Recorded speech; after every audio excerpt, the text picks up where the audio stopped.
Tales of Tomorrow. Presented by Maslin, Beauty Blend Broadloom. Tonight's Tale of Tomorrow, The Fatal Flower, starring Victor Jory, with Don Hanmer. Good evening. You know, watching this program gives you a pretty good idea of some of the changes that may take place in the world of the future. All the more reason to remember that we should keep our minds open to everything that's new. As a matter of fact, I'd like to read you a short editorial on this very subject that I found here in the Shuttle, this little magazine put out for and by the people that work at the Maslin Mills. Would you listen to this, please? It says, some of you more recent Maslin people may wonder why we've never replaced the temporary wall at the far end of our loom shed. Well, there's a very good reason, and it just about sums up our whole philosophy. Because every so often, we move that wall out, enlarge the shed, and install new looms. Looms that make entirely new carpeting through different weaving techniques. We shall never build a permanent wall at the far end of our loom shed because doing so might in a way signify that we were willing to stop progressing. It would be a good thing if we could all keep a temporary wall in our own personal loom shed. In this way, our individual capacity would have room to expand, and we would gain even more satisfaction from our job of turning out the finest carpeting we know how, something we at Maslin have been doing since 1866. That was a little article I thought you might be interested in from the Shuttle. And now, C.H. Maslin and Sons bring you Act One of tonight's Tale of Tomorrow, The Fatal Flower, starring Victor Jory.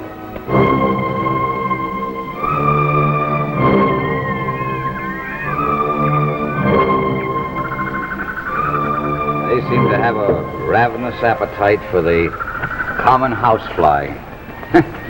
Makes a person wonder where the vegetable kingdom stops and the animal kingdom takes over. Look at them, Merriman. The wonder of them. While man fiddles around with these petty problems, the vegetable kingdom is silently on the march, patiently awaiting the right moment to take over and establish their kingdom. Each day seems to get hotter. You'll get used to it. Used to it. Never. Give yourself time. You've only been here a month. Well, it seems like years. Whoever made me jump at this assignment must have been the lure of Brazil, Amazon. Never forget the day that Professor Hargrove asked which one of us wanted to come down and assist the eminent Dr. Alden on the Amazon. I nearly broke a leg jumping forward. Now you're sorry you did? Well, it's a seclusion. I've never been so bored. Bored? How can you possibly be bored? Just look at that Venus flytrap. It's kept me constantly amazed for 8 long years. It's practically human. Well, it's a pity you can't talk or play cards. Shame you don't play cards, Doctor.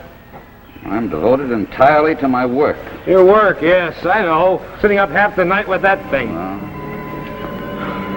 Why? I'll never know. Trying to develop a carnivorous hybrid that size is impossible. Been fiddling around that thing for 2 years now, and it still derives its food from the earth, not from animal life. Maybe it's still immature. Perhaps it's somnolent. Well, suppose it wakes up. What good is a man-eating plant that size? Do you honestly say that you don't realize the worth of such a discovery? Honestly, no. Why, Merriman would be a major scientific achievement. Well, Doctor, I wish you luck. Luck? I don't believe in luck. It just takes patience, that's all. It just takes patience. It's a quality I lack entirely. Oh, feeding these little devils gives me an appetite. About supper time, isn't it? Yes.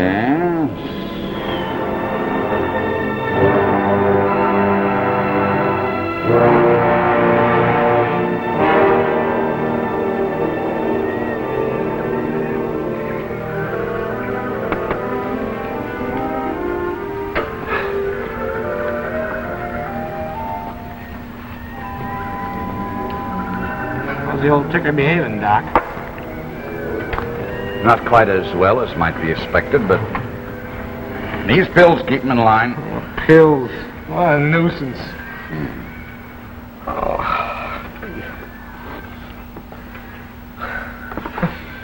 Guess I'll jot down the Bijou and see what's playing. If you do that. Oh.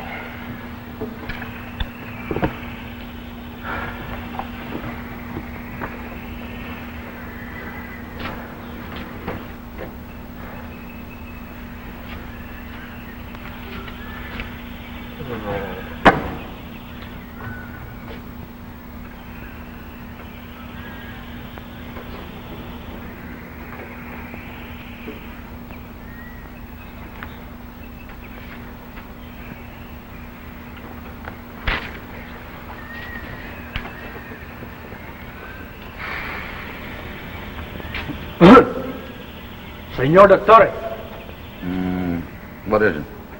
the mail from the supply ship, señor. All right, Gustavo, you just put it down.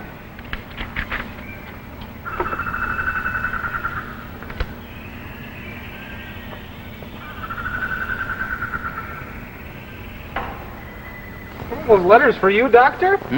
What? Oh, yes. We only get mail once every 3 months, but when it comes in a package. Oh, I sure envy you. Why?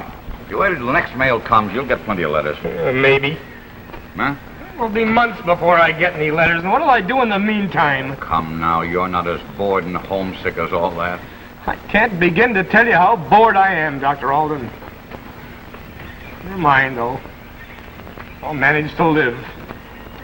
I'm sure you will.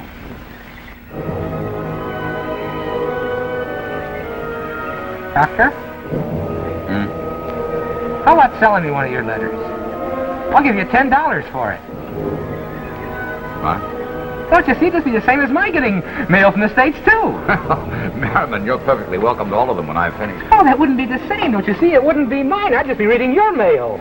Are you serious? Absolutely. I'll give you $10 for one. Surely you can spare just one little letter.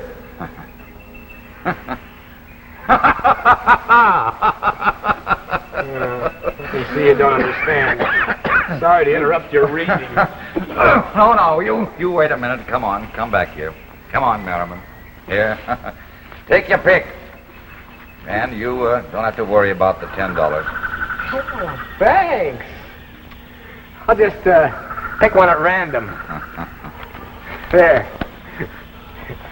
Here's your $10. No, nonsense. You forget No, I insist.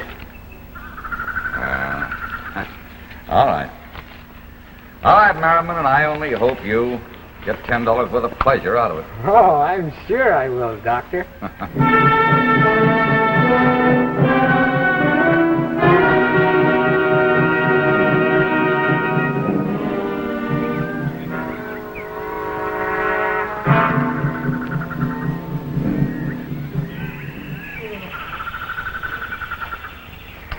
Morning, Merriman. Oh, what's good about it? Doesn't the breeze ever stir itself up around here? I'm afraid not.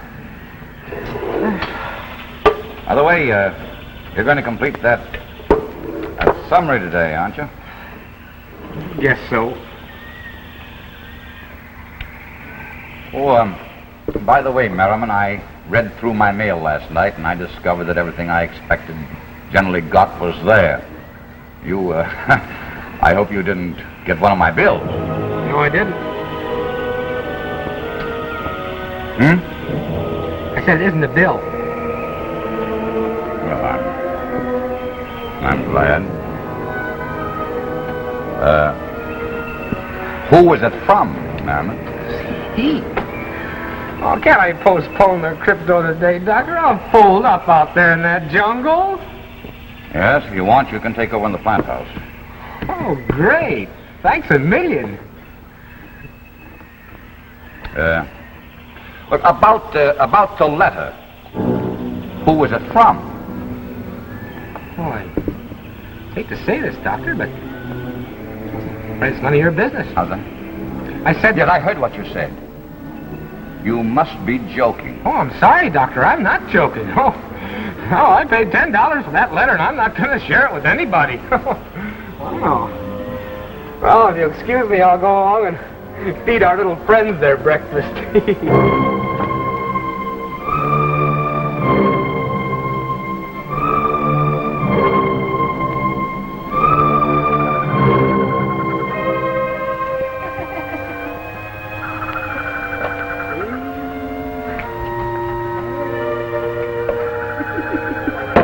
Merriman. Now, about that Merriman. I say, Merriman, about the letter I gave you. I sold, Doctor, not gave. If you couldn't possibly be interested in the contents of that letter, now just tell me who it's from, and I won't bother you any longer. Oh, I'm sorry, Doctor. That letter's legally mine. It's duly bid and paid for. Well, it ceased being any concern of yours the minute you sold it. Concern of? I no longer consider this funny, Merriman. Give me the letter. Merriman, give... I don't wish to argue. Hey! Well... This is about time for a little nap. No, give me my letter. Oh, Doctor, I wouldn't do that if I were you. Remember your heart.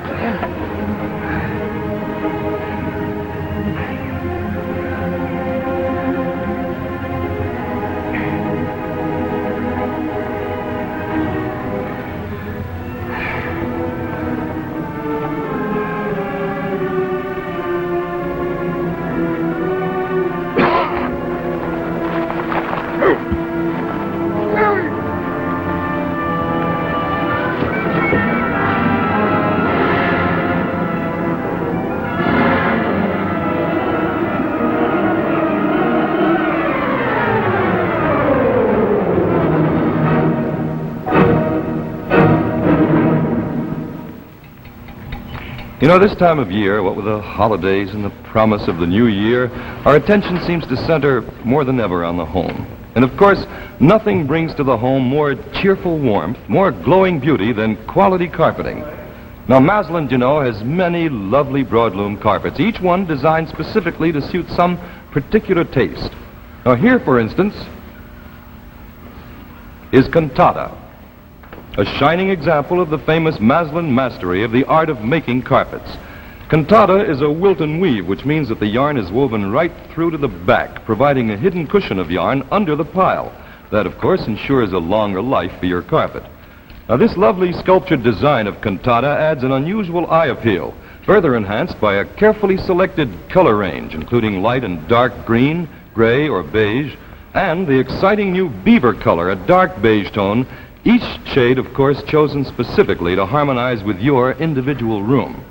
Now, one truly remarkable point about Cantata is the fact that while it's an unusually rich-looking broadloom, you can completely carpet an average room, 12 by 15, with a pure luxury that is Cantata at a cost of only about $237. Now, visit your Maslin dealer. See for yourself the sheer beauty of Cantata. Choose it in any color which happens to please you.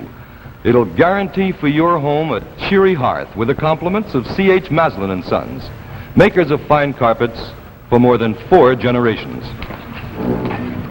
And now we return to the second act of The Fatal Flower, starring Victor Jory.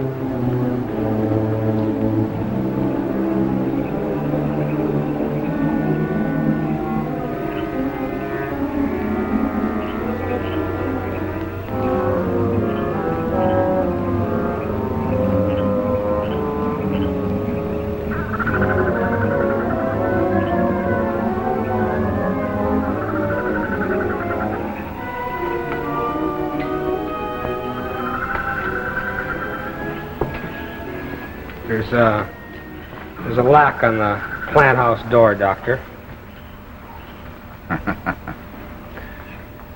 That's right. May I have the key, please? I have some work to do in there. No. The supply ship is due here in a week. When it leaves from Manaus, you'll be on it. You mean you're firing me, Doctor? That's right. Aren't you forgetting about our little contract? No, I'm not forgetting.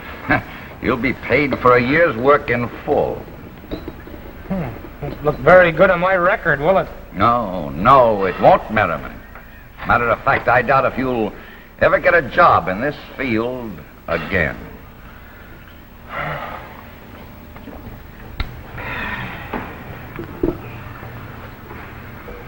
Dr. Alden? If I give the letter back to you, will you forget about all this?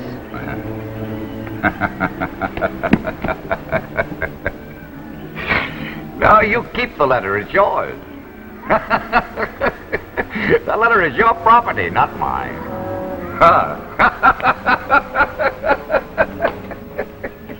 You paid for it. It's legally yours.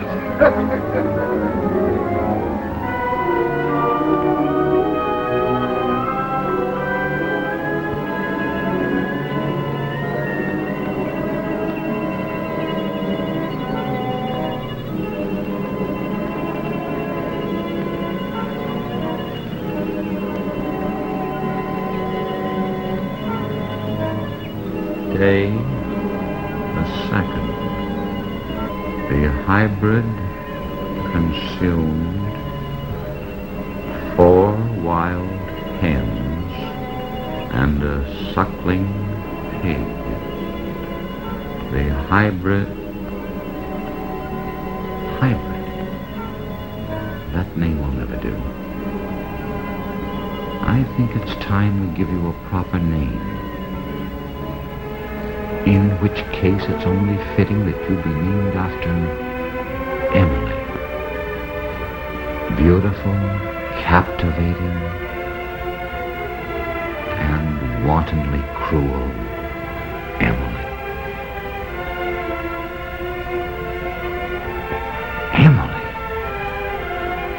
Emily! Of course. The letter, it's from Emily.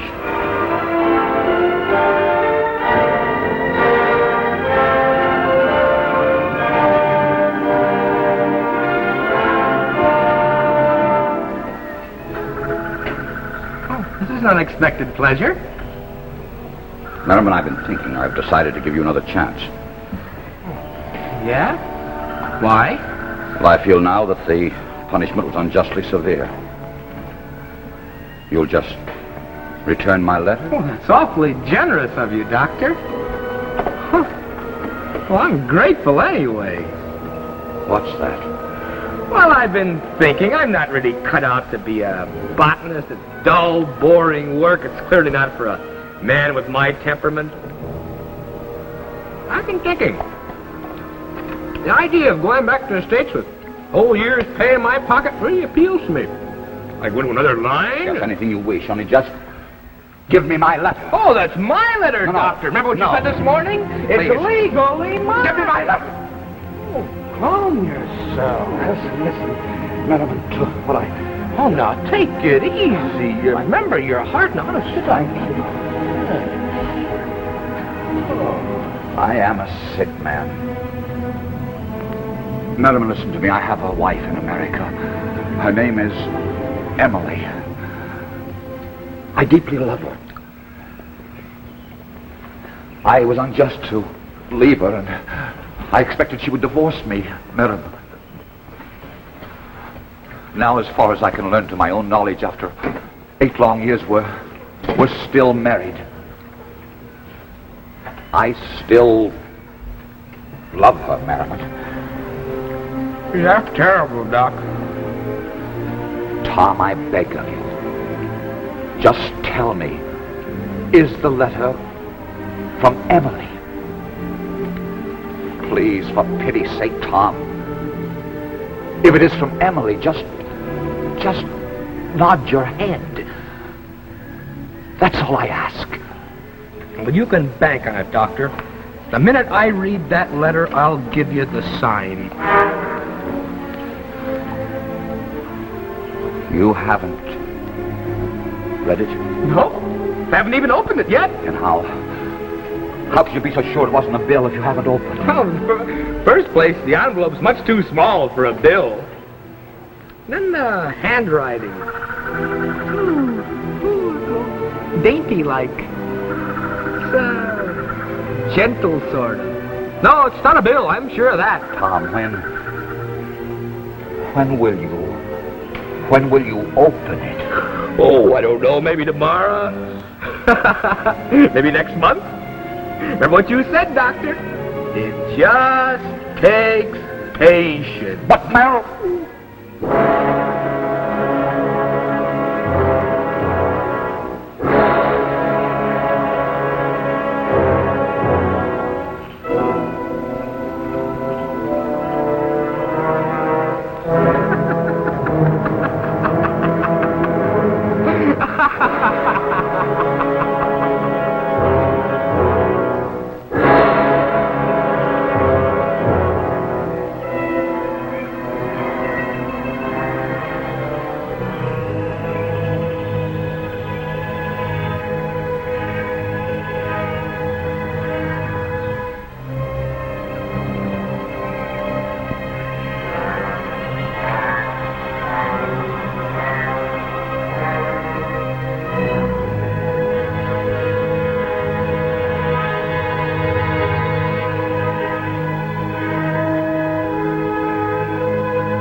Tomorrow, maybe.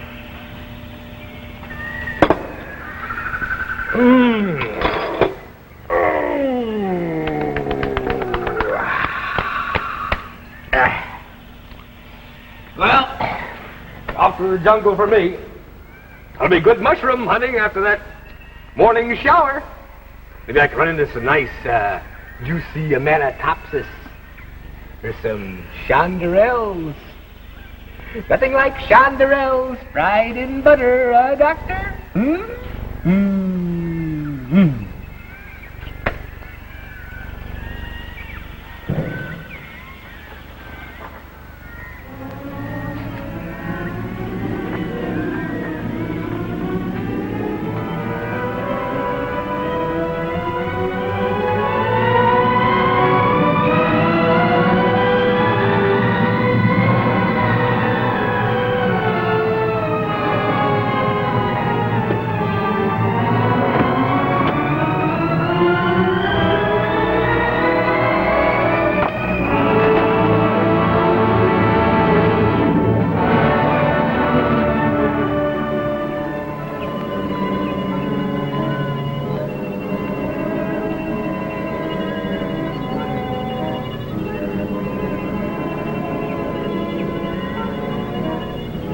Day the 9th. I have made the hybrid go 3 full days without food. It must be ravenously hungry. Can I come in, Doctor? Is this place still off limits to me? Yes, you may come in. You'd be happy to hear that we're going to have mushrooms for supper? Oh, by the way, I see you searched my room. Not a very neat job. You knew that I would. Of course. That's why I went on the mushroom expedition. Is that... Of course. I always carry it with me. Why are you doing this to me? What have I ever done to harm you? Well, nothing personal, Doctor. Let's just mark it down as boredom. I was going to give you your letter back in a couple of days, but then you fired me, and, well, you know how it is. One thing leads to another. For the last time, Merriman, will you give me my letter? I'm sorry.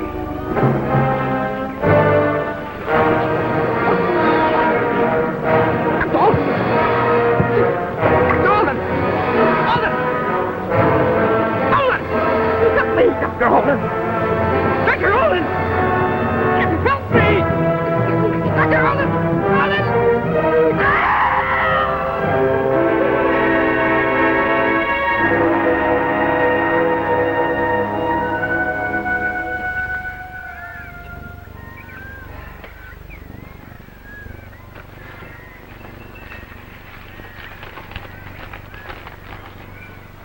sent you Tom Merriman. Fine mind, first-rate student, but unstable, neurotic, practical joker. Nearly flunked out for bad conduct. Needs discipline, which I'm sure he'll get with you.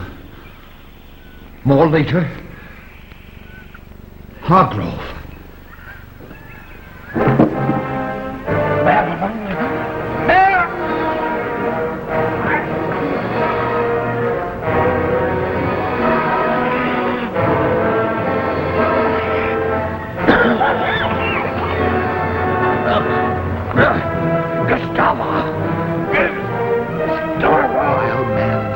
Around with his petty problems.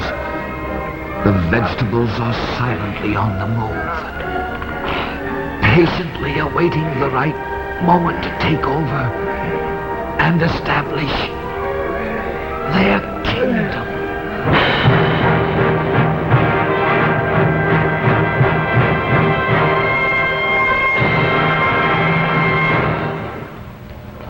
So we end tonight's Tale of Tomorrow, The Fatal Flower, brought to you by C.H. Maslin and Sons. You know, Maslin is the mark of craftsmanship in carpeting. And way high up in that quality lineup is Cantata. Here, see for yourself. This rich appearance, the clarity of this sculptured design guarantees added wear and beauty. And you'll be delighted with a lovely selection of colors in which Cantata is available. Price-wise, you can't go wrong on Cantata. For only about $237, you can completely beautify a 12 by 15 room with Cantata. Be sure to visit your Maslin dealer and see Cantata. And using this handy color guide in your selection, prove once and for all that the best in carpets comes to you from C.H. Maslin and Sons, makers of fine carpets since 1866. Next week, Tales of Tomorrow presents The Machine, starring Gene Lockhart. This is the dramatic story of a doctor faced with the problem of deciding whether knowledge of the future is good or evil. The possession of a machine which offers a cure for a dread disease forms the intriguing background for this exciting drama of a doctor's dilemma. Brought to you by Chrysler, the name that makes news in watch bands. At last, a man's watch band designed for round watches. Notice how the curved links blend with the watch. It's Crescent by Chrysler. And here's fashion magic, the expansion watch band that transforms any woman's watch into a bracelet watch. It's Golden Fantasy by Chrysler. So go to your jeweler, look over his selection of fine Chrysler watch bands. And remember, when you look for quality, look for Chrysler.